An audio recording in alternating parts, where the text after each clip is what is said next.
What if I told you that the most powerful voice in your life has never belonged to your parents, your teachers, or even the world around you, but to the voice inside your own head? For just 3 days, if you speak to yourself differently, not with doubt, fear, or shame, but with truth, compassion, and strength, your entire inner world will begin to shift, not in some magical fantasy, but in a deep psychological awakening. The question is, are you brave enough to listen to yourself in a new way? The unconscious mind, though unseen and often unacknowledged, governs a significant portion of our thoughts, actions, and perceptions. It is not a passive container of forgotten memories or repressed impulses. It is active, dynamic, and deeply responsive. What we say to ourselves, even in whispers, echoes within the vast chambers of this unconscious realm. Every internal dialogue, every mental rehearsal, every phrase repeated in solitude, these are not idle murmurs. They are seeds planted in the psyche, and the unconscious is fertile ground. The idea that the unconscious responds to inner dialogue is not merely poetic, it is psychological truth. Consider this. The conscious mind is only the tip of the iceberg. Beneath it lies the unconscious, rich with instinct, emotion, symbol, and memory. When we speak to ourselves, the words are not confined to the logical, analytical domain of the conscious mind. Instead, they drift downward, permeating the unconscious, where they begin to take on symbolic meaning. A simple phrase like, "I am worthless," is not received by the unconscious as a rational statement to be debated. It is received as a fact, a command, an emotional truth, and once internalized, it begins to manifest in dreams, in reactions, in patterns of behavior and choice. The unconscious does not argue. It reflects. It accepts what is repeated and begins to shape reality in accordance with that inner narrative. If a person repeatedly tells themselves, "I can't do this," the unconscious absorbs it and aligns the body's energy, attention, and perception to match that belief. The result is hesitation, self-sabotage, or chronic fear, not because it is truly impossible, but because the unconscious has been trained to believe in the impossibility. It follows the script it is given. On the other hand, when a person begins to speak differently, deliberately, compassionately, and truthfully, they awaken the unconscious in a new direction. A statement such as, "I am capable of growth," or "I carry strength within me," acts like a torch lowered into a dark cave. It begins to illuminate forgotten corners. The unconscious, hearing this unfamiliar yet hopeful language, becomes curious. It stirs. It searches for proof of this new belief, and because the unconscious shapes perception itself, it begins to filter the world differently. Suddenly, small wins are noticed, hidden talents are remembered. Intuition becomes louder, confidence begins to emerge, not because of external changes, but because the inner dialogue has changed. This is not a matter of wishful thinking or blind affirmation. The unconscious is intelligent. It does not respond well to lies, but it is deeply responsive to consistent, authentic language. If your words carry sincerity and emotional resonance, the unconscious will listen. More importantly, it will begin to organize your internal world in alignment with those words. This is why self-talk is not trivial, it is transformation. To speak to yourself with awareness is to engage in a form of inner ritual. Each phrase becomes a symbolic act. You are not merely thinking, you are invoking. You are awakening forces within yourself that are ancient, powerful, and waiting for direction. The unconscious does not resist this process. It desires it. It seeks connection with the conscious mind, and your inner dialogue is the bridge. So when you speak to yourself with clarity, intention, and care, you are doing more than offering comfort. You are initiating change in the deepest layers of your being. The unconscious, ever listening, begins to respond, not with words, but with shifts in feeling, impulse, and possibility. That is where transformation begins. You are both the question and the answer. This truth may seem paradoxical at first, but it speaks to the profound structure of the human psyche. Within each person exists a dialogue, not a monologue, not a single voice, but a dynamic conversation between the parts of the self. This inner discourse, often unnoticed, shapes one's entire experience of reality. When people talk to themselves, they are engaging in more than self-reflection. They are allowing different aspects of the self to meet, to challenge, and to reveal hidden truths. This is not the surface-level chattering of thoughts. It is the conversation between the conscious self and the deeper, more instinctive layers of being. The conscious mind often takes the role of the inquirer. It is the part of the self that desires to know, to understand, to control. It asks, "Why am I like this? What should I do? Why do I feel this way?" These are not idle questions. They are cries for connection to something deeper. The unconscious, which holds memory, feeling, archetype, and inherited wisdom, responds in its own symbolic language. Emotion, image, intuition. When we allow ourselves to genuinely ask inwardly, when we approach ourselves with openness instead of judgment, something in the depths begins to stir. The problem arises when the questioning self forgets to listen. Many people live in a state of constant interrogation, demanding answers from within, but dismissing every response that doesn't fit their expectations. They ask, "Why am I unhappy?" And when sadness responds with memory or emotion, they silence it. They ask, "What is my purpose?" And when a quiet longing surfaces, they push it away, calling it impractical. This inner conflict is not merely psychological, it is spiritual. It is the fragmentation of self. But when we allow both voices, the questioning mind and the answering soul, to speak and be heard, a powerful integration begins. Self-talk then becomes a sacred act.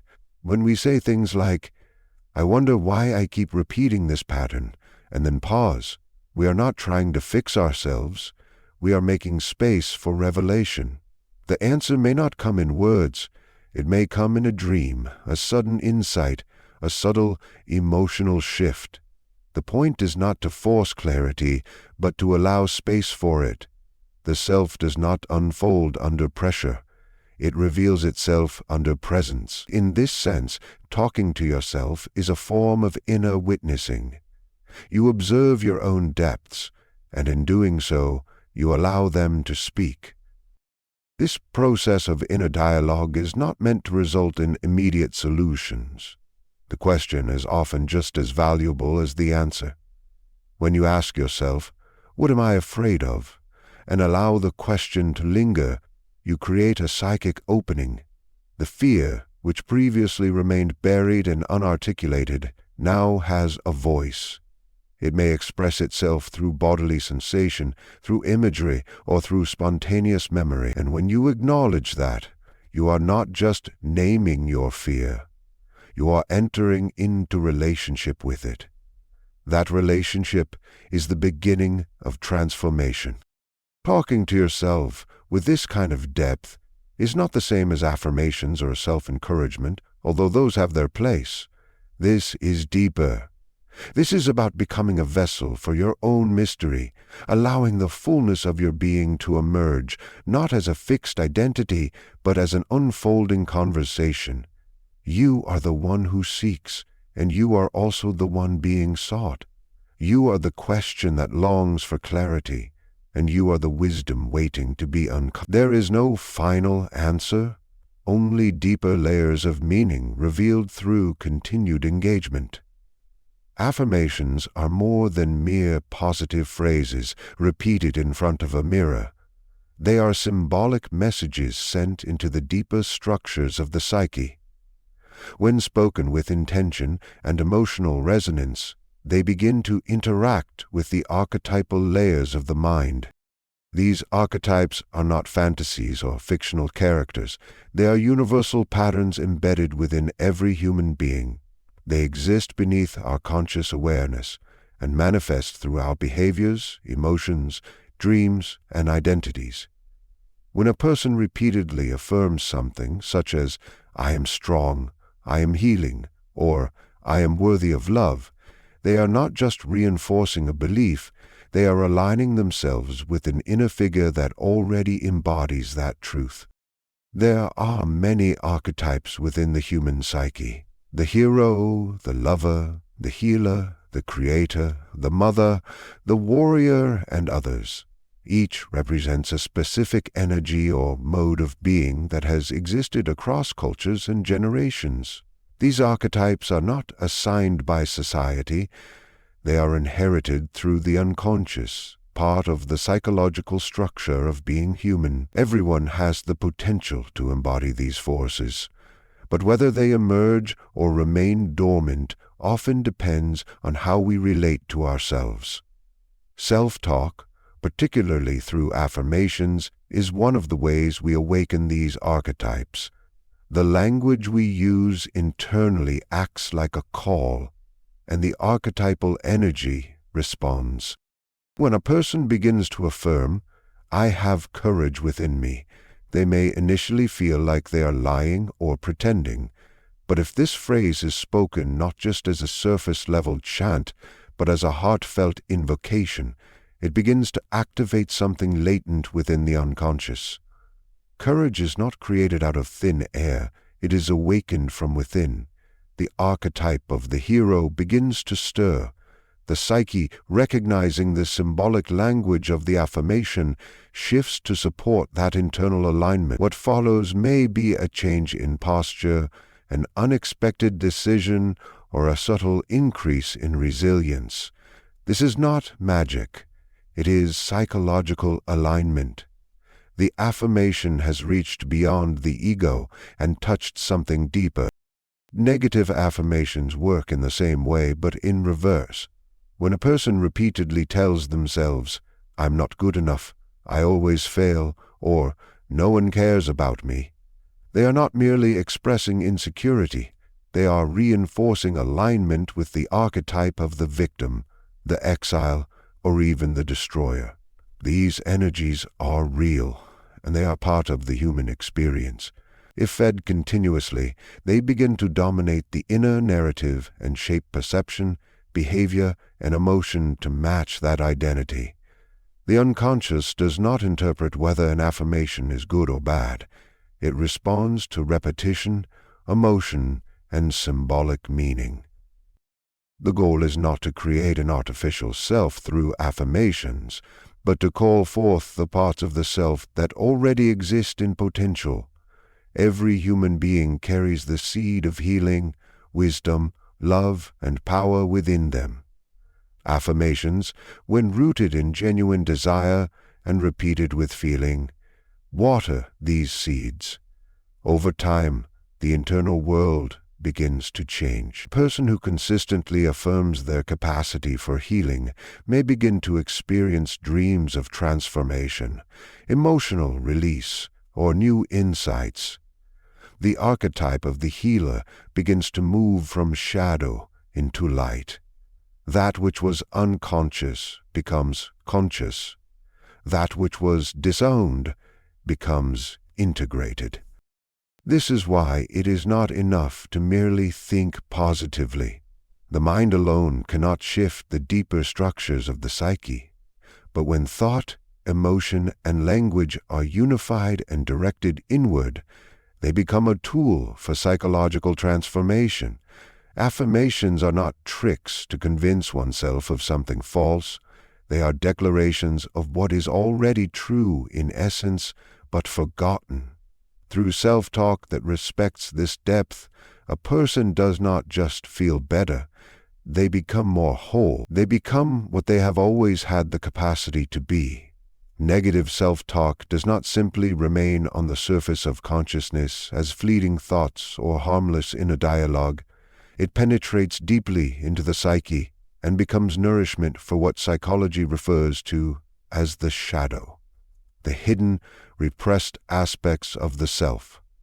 The shadow is not evil by nature, nor is it exclusively made up of what one might label as bad. Rather, it contains all the parts of the self that the conscious ego has rejected, denied, or been unwilling to confront.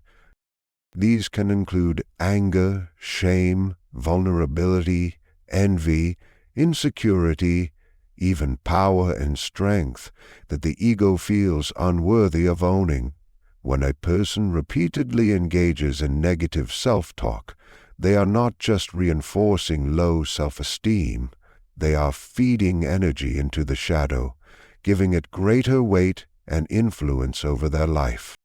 Each time a person says to themselves, "I'm not good enough, I always mess things up," or "I'm a failure," they are creating a stronger identity for the parts of themselves that already feel rejected. This internal narrative, when left unchallenged, solidifies. The unconscious accepts these statements not as possibilities to be explored, but as declarations of truth. The shadow, hearing this ongoing dialogue, swells in silence and does not argue or reason. It listens, absorbs, and waits, and then it finds ways to express itself, often indirectly, through emotional outbursts, passive-aggressive behavior, self-sabotage, chronic indecision, or even physical illness. In this way, negative self-talk becomes a silent agreement with the most painful parts of oneself. The danger lies not only in what is said, but in the habitual nature of how it is said. When negative self-talk becomes consistent, the person begins to believe that the voice of the inner critic is the voice of truth. But in reality, this inner critic is often an internalized voice from early life, a parent, a teacher, a social expectation, something external that was absorbed as personal truth. Over time, the person mistakes this acquired judgment for their own authentic perception. The inner critic becomes fused with the ego, and the voice of the deeper self, the one that seeks growth, wholeness, and healing, gets buried under layers of internalized shame and doubt. As the shadow becomes more active, it begins to distort the lens through which the person sees themselves and the world. Relationships suffer because others are unconsciously cast into roles that match the internal drama: rescuer, persecutor, betrayer. Opportunities are missed because the belief that one is undeserving prevents engagement. The world outside becomes a mirror reflecting the turmoil within. What was once just negative inner dialogue now becomes a lived reality, shaped by projection, avoidance, and fear. The individual begins to see threats and limitations not because they exist objectively, but because the shadow is casting its presence onto the outer world. It is important to understand that the shadow is not the enemy. What gives it destructive power is not its existence, but its isolation. When it is not acknowledged, it acts out in unconscious ways. Negative self-talk is a form of exile. It keeps the unwanted parts of the self locked away in darkness, unloved and unheard. But those parts do not disappear. They remain, waiting to be witnessed, integrated, and transformed. Every time one speaks with cruelty or judgment toward the self, the shadow grows louder in its silence. It absorbs those words, and later reflects them back in moments of fear, failure, or emotional volatility. To break this cycle, one must become aware of the voice that speaks and ask where it truly comes from. Is it yours, or was it given to you? What part of you is being ignored when that voice dominates? These questions are not meant to provoke guilt, but to awaken awareness. The key is not to suppress the negative voice, but to understand it, and then choose a different way of speaking. In doing so, the shadow begins to lose its grip, not because it has been destroyed, but because it has been acknowledged. And what is acknowledged no longer needs to scream. When you speak to yourself in a new way, even for just 3 days, you begin to disrupt the automatic machinery of the mind. Most individuals live their lives in patterns of thought, emotion, and behavior that repeat, day after day, year after year. These patterns are deeply embedded in the psyche and often operate beneath conscious awareness. The words you habitually use to address yourself become the script by which these patterns continue. But if you begin to change the language, even slightly, something within the unconscious starts to shift. You introduce a new rhythm, a new signal, into a system that has been running on the same code for years. The psyche is sensitive to repetition, but it is also sensitive to novelty. When you speak a new phrase, one rooted in care, truth, or power, the unconscious notices. It doesn't immediately replace the old patterns, but it registers the interruption. This is the beginning of psychological recalibration. Imagine a path in a forest that has been worn so many times that the ground is worn smooth and familiar. That path represents the old way of thinking, the automatic self-talk, the voice of doubt or judgment. Speaking to yourself differently is like stepping off that path and beginning to walk a new trail. At first the steps are awkward, the ground uneven, and the direction unclear. But each time you take that new step, it becomes a little easier. The forest, so to speak, begins to open. During these initial 3 days of altered self-talk, the psyche does not immediately respond with total transformation. Instead, it listens. It observes whether you are serious.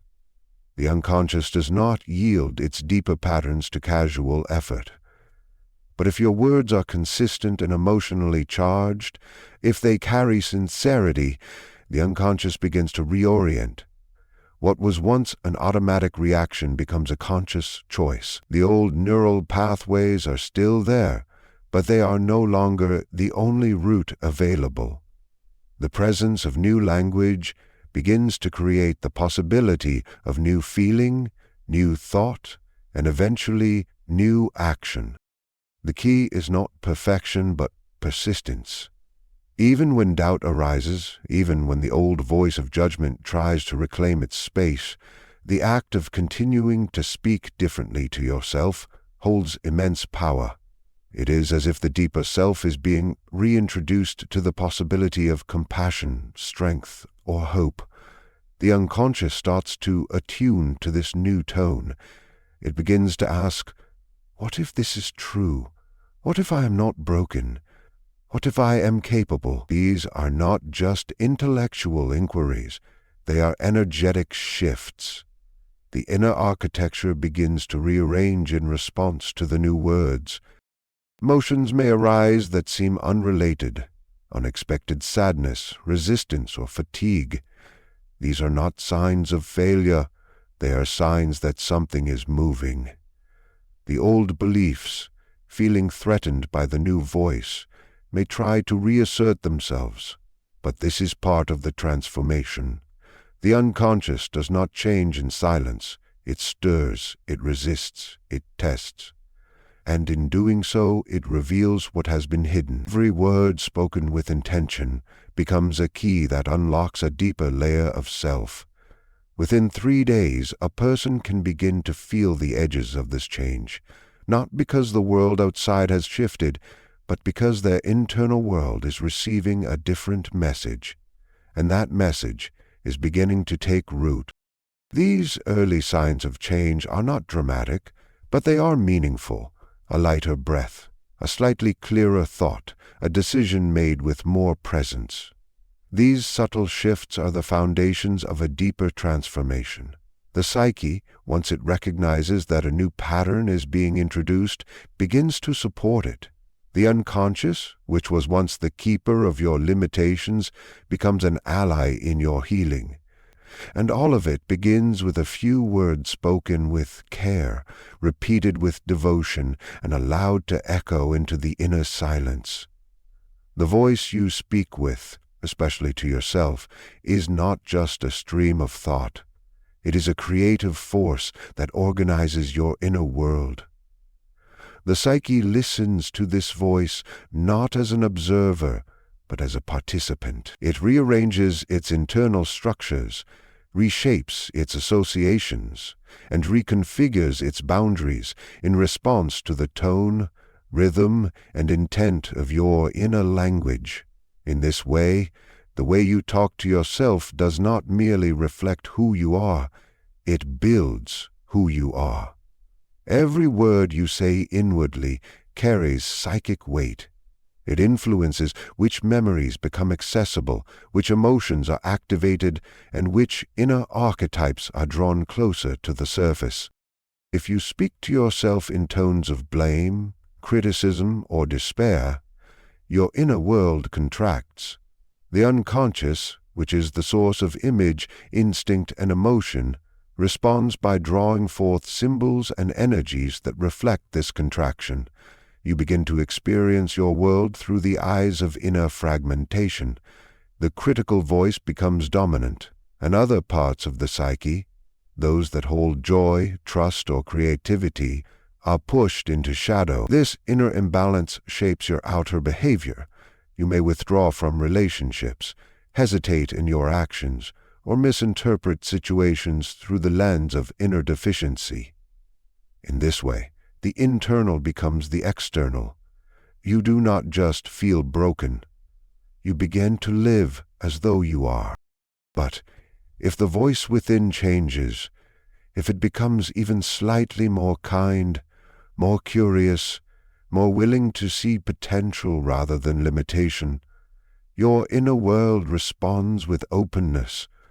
The unconscious is not rigid, it is fluid. It wants integration.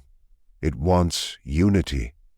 When it hears a voice that seeks to heal rather than condemn, it begins to offer up parts of the self that were hidden for protection. You might suddenly remember a childhood dream, feel a renewed sense of possibility, or find the courage to face something you previously avoided.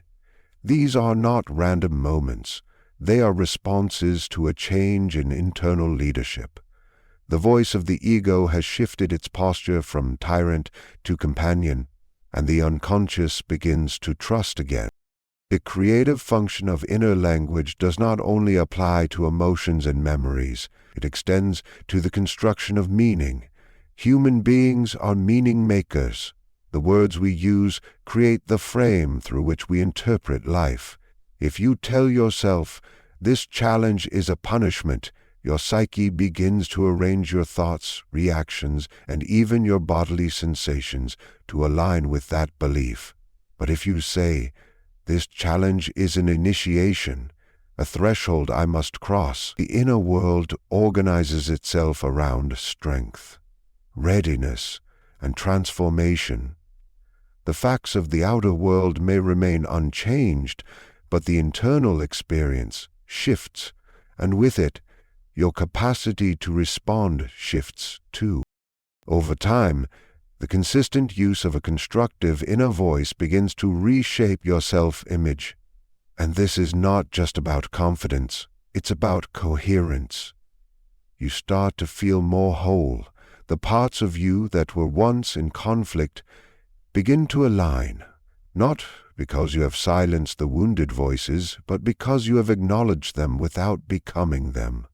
The language you use internally becomes like scaffolding around which your new self can emerge, and this new self is not a fabrication. It is a more integrated version of the original self, one that contains both light and shadow, fear and courage, grief and love.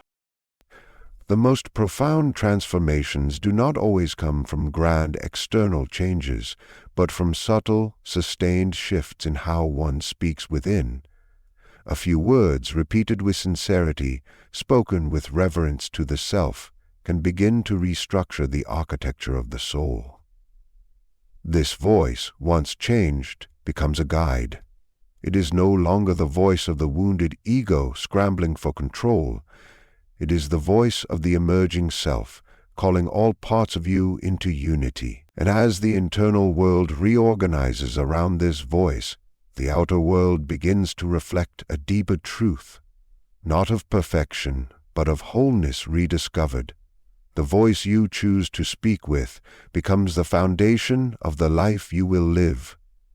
It determines not only how you feel about yourself, but also which parts of you are allowed to emerge, which dreams are permitted to unfold, and which wounds are finally given space to heal. In just 3 days, if you speak with presence instead of habit, with intention instead of reflex, you will begin to notice that the unconscious is listening, and it is ready to respond. Patterns that have kept you small may loosen, archetypes long asleep may awaken, and the parts of you that were lost in silence may begin to return home. This journey doesn't require perfection, only sincerity. The language you use with yourself holds the power to either deepen your wounds or open your. Choose to speak in a way that builds, that integrates, that remembers who you truly are, because in the end, the person you become is the one you have been speaking to all along.